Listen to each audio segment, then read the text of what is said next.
Put your hands together for our next comedian, Sean FitzGerald!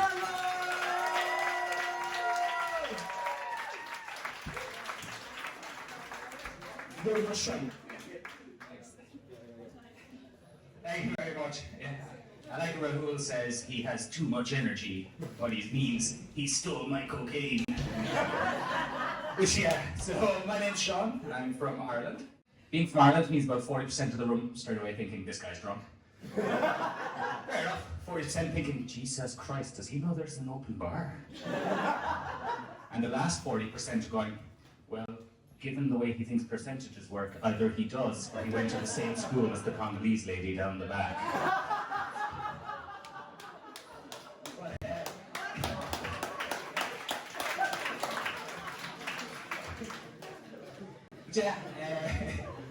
So being Irish, but actually talking earlier about the hybrids, I actually grew up in Germany.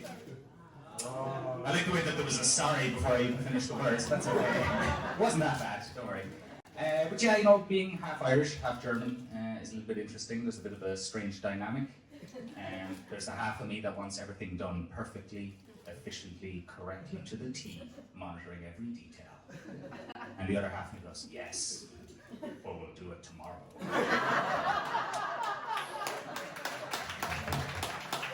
And then I moved to Belgium, where nothing is done right. I'm good fucking not getting it done by tomorrow.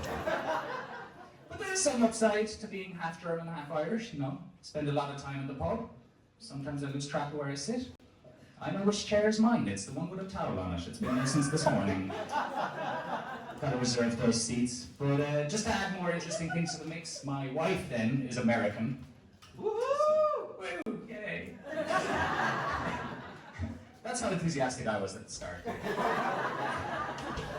But you know, we've been together for a while now, so we've picked up some phrases off each other. I've picked up some of the Americanisms, she's picked up some of the Irish. You know, she now refers to both genders as the lads, which is great. You know, she says we're going out pinting, like, that's good.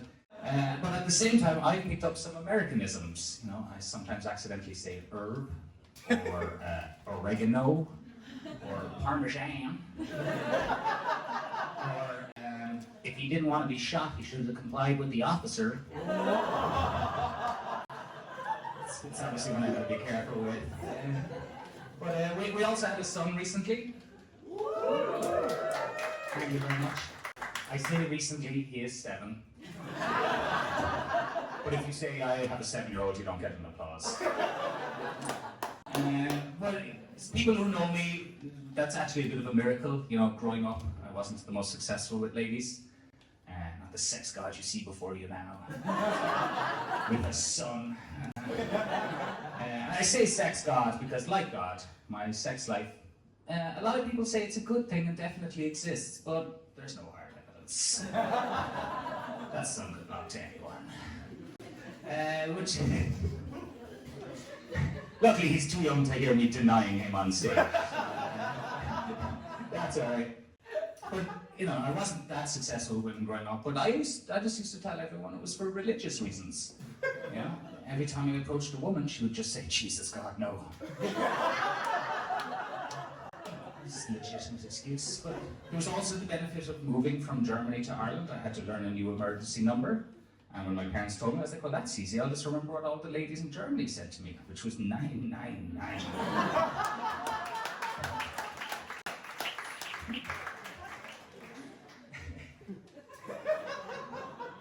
don't know when, it's my favorite one. Which is, so I was saying, you know, it's funny that you get an applause for saying you've just had a baby, but not for raising a baby, which is crazy because there's a lot of difference in the effort. And also in the preparation. You know, I had done a lot of research into how to make a baby. Watched a lot of online videos, a lot of online videos. And at one point we were considering adoption, so I thought this is great. There's a lot about step-parents, so that helps. Not a lot about raising children, unfortunately. You know, you can't find any videos titled MILF puts in tax credits to get her single child's monetary payments back for college plan. It's not there, which is fair because it would be much harder to masturbate to, so I get it. But not impossible, let's be honest.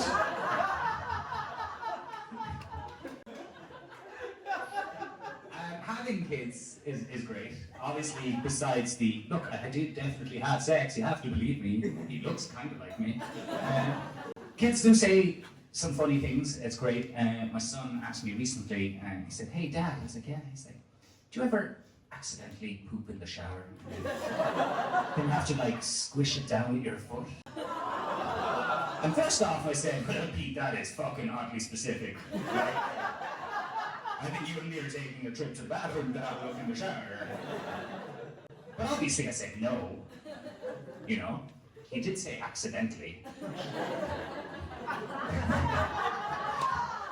Yeah, it takes a while to get there.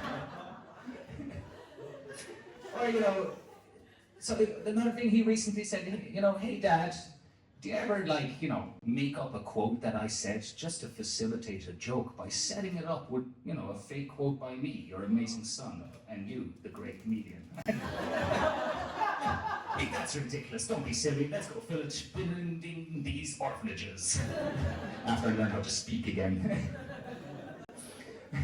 Well, having a son has reminded me of my own relationship with my own parents. We don't get along that well. Thanks. Your parents don't like you either. Yeah, it's true though. We don't get along. Haven't for a while. You know, there's different mixes, bits to that. You know, I remember back when I was young, my mum would cut onions on purpose just to make me cry. Oh. I know, it's pretty sad, and it was even more upsetting because at the time I would always remember she thought onions was a really stupid name for a puppy.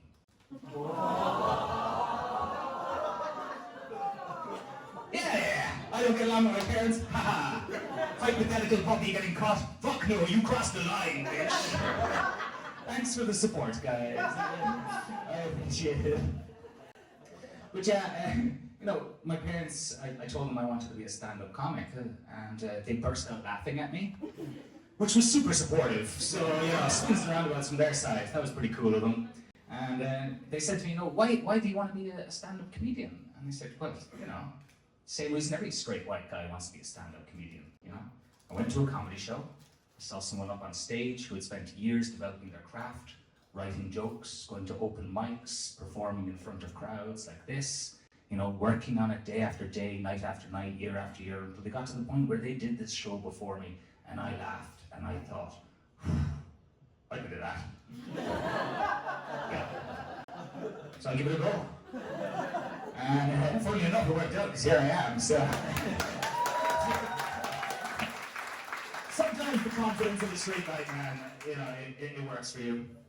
And, you know, there are ups and downs. It's mainly ups, let's be honest. You know, you could put me in a room with a black man, a Muslim man, an Asian man, a gay man, and another man who isn't a straight white man. And in that room, I would be the most likely to rape and murder your child. Statistically. But the least likely to be convicted for it. So there are some benefits. Yeah, we gotta be careful about who cheers that joke. But there are some other benefits to being a straight white guy. You know, we can say things that some other people can't say.